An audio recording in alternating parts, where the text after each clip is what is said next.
So I think that the Democrats are going to make sure they win the election. So here is what's very strange. Originally, Biden was not going to do a debate against Trump because everyone knew he was senile. Remember, for the 2020 election, they hid him away in the basement. He hardly did any public speaking. And for this election, they were avoiding to do the primaries. They were changing the orders of the states. They knew he was unpopular. He wasn't going to do the debate. But all of a sudden, he's going to do the debate. Not only that, it's going to be in June. And then they all knew he was senile. And they were covering for him. If you dared say anything about him being senile, oh, that's just one bad moment. Oh, he's totally coherent. There are different YouTubers who have all the clips. I'm not really well situated for finding all those clips. It's just me. I don't have a staff. And I'm making these videos on my phone. So he has the debate. I watched the debate with one of my kids. And I was actually very impressed with Joe Biden because I imagined he would have trouble walking onto the stage, that he would lose his train of thought, that he would forget where he was. So when the debate ended, I'm like, damn, he did pretty well. And my son was just like, Mom, that was bad. I'm like, and he still says I'm the only person who thought Biden did well. But he met my expectations. So I was shocked. As soon as the debate ended, all the media, which has always been the lapdog for the Democrats, started saying he did badly. I was shocked that they turned on him. It took me a few weeks to figure out why they turned on him. In lockstep, the Democratic donors, the Democratic insiders, and the media, in lockstep, turned on Biden. Not only did they say he was unfit, they were actually rude and condescending and very disrespectful, asking him, like on Morning Joe, Mika asking him if he had Parkinson's, George Stephanopoulos saying, they were just very cruel. I felt sad for him. Okay, they did that. And then then he resigned on Twitter. He doesn't even use his Twitter.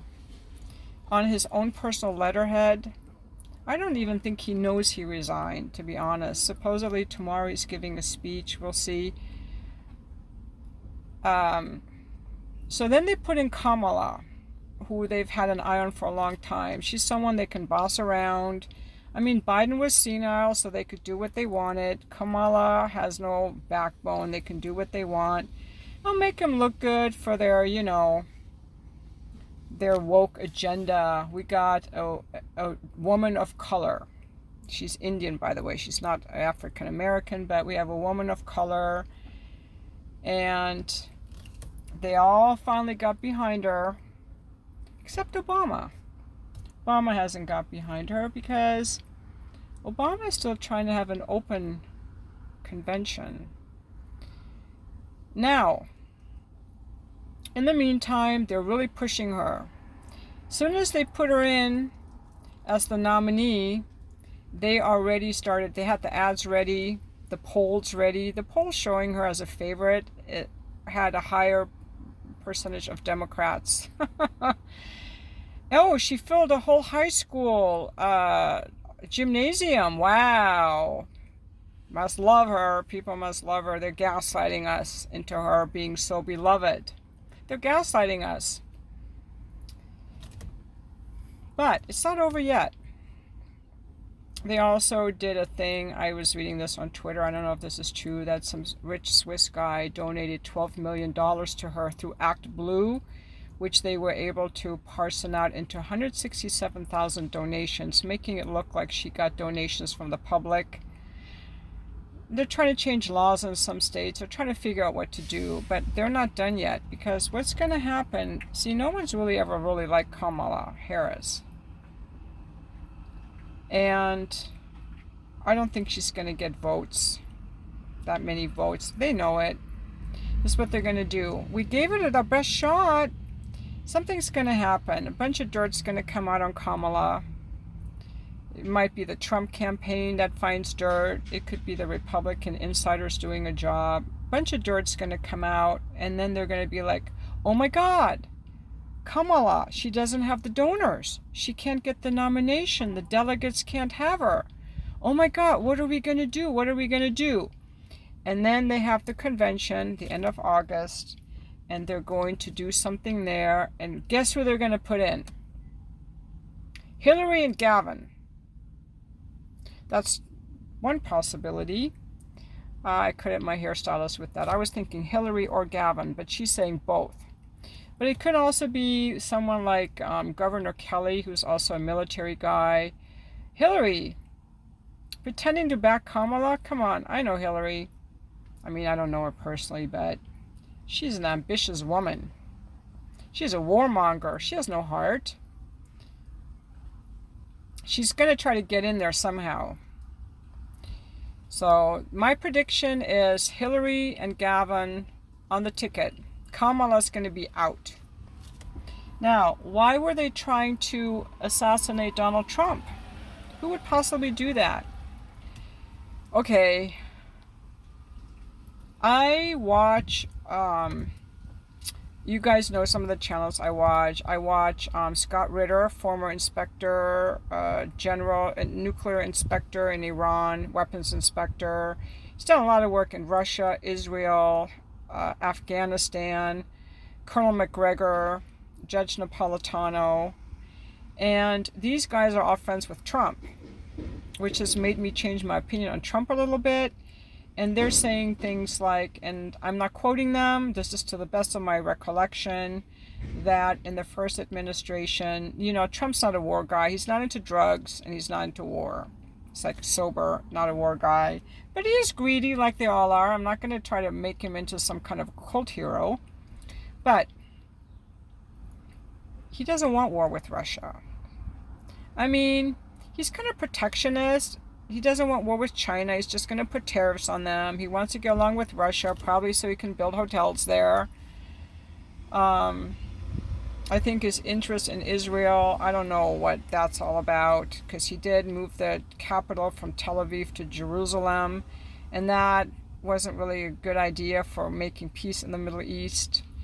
But so I don't know. But supposedly what these generals are saying is that Trump didn't want a lot of the things that he did that were warlike, but that the advisors he had put in there, they were really like putting pressure on him or convincing him, and that, one person against all these, like he caved to their knowledge, to their pressure, whatever other stuff he had going on.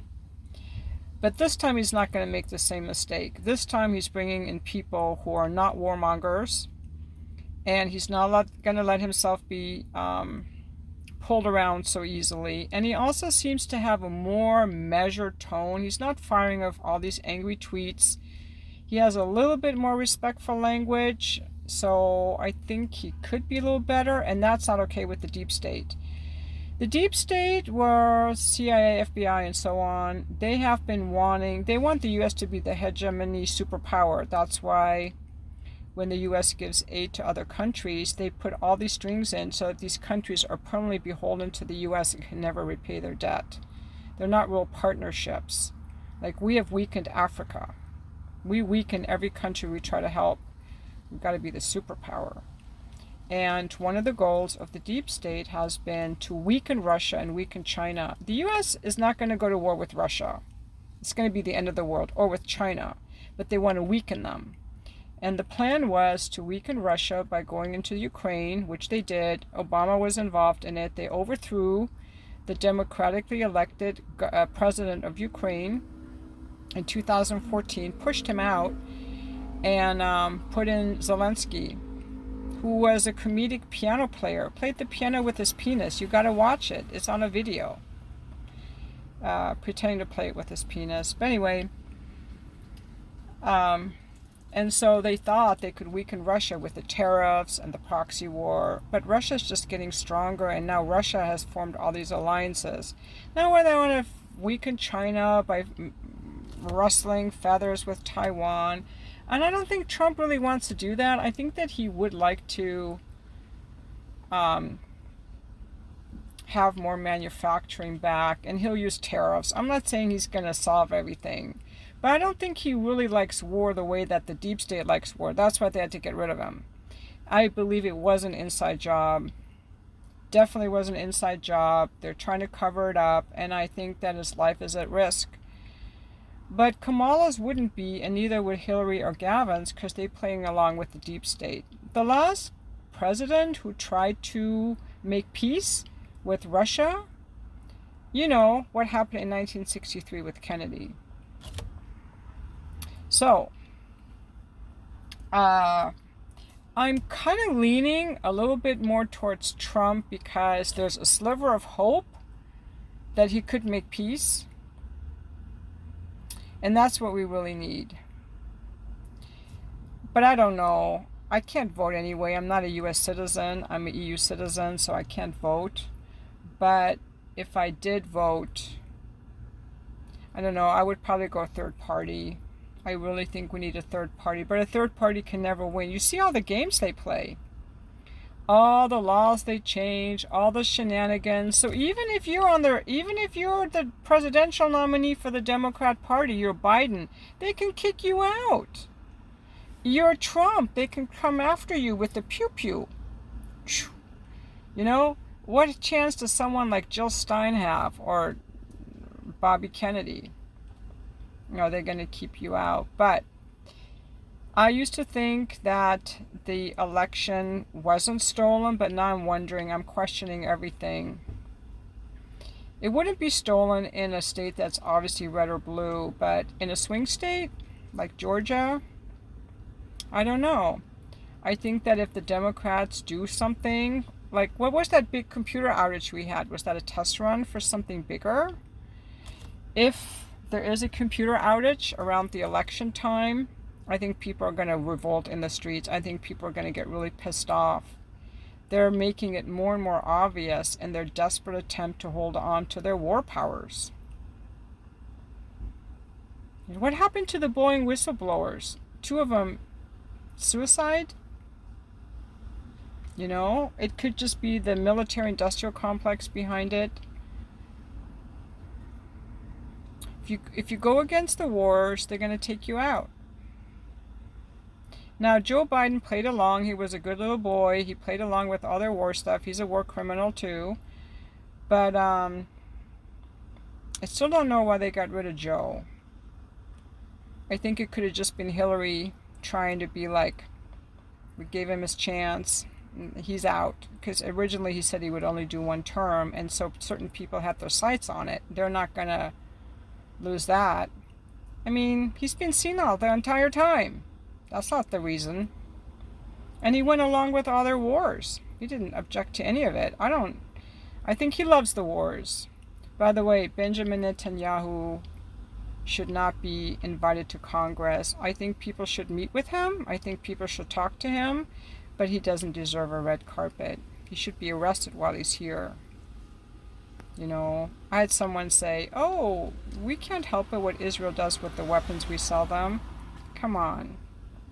Really? You're going to go there? Also, let's not fall for a cult of personality and be like, Trump is our savior. The Democrats are so great. This isn't John F. Kennedy's Democratic Party. Both of the parties are run by these special interests, and someone has to come along and break it. And then when they do, someone's going to come after them. So, I'm curious what you think about any of this. Who do you think will be the final nominee still left standing on the election day? I mean, will Kamala still be in there? Will Trump still be there? Are they going to try to take him out again? You know, who's going to be left standing is the first question. Who's going to be the nominee for president, and who's going to be the nominee for vice president in each party? And who do you think is going to win? I tell ya, in this age of social media and internet sleuthing and all of these, like, you know, retired these whistleblowers, Secret Service insiders, these riflemen and gunmen and people familiar with IT and all that, and Twitter that's now owned by Elon Musk, where you can say a lot of things. You just can't speak against Israel. I think that wouldn't be okay.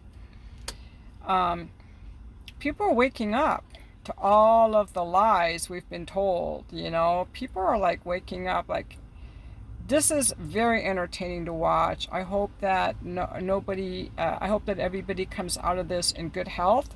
I don't want to see anybody hurt in this process, but watching all these people try to vie for power and figure out how they can manipulate the system to get the power and get the donors, it's fascinating. Who needs a soap opera when you've got the U.S. elections going on?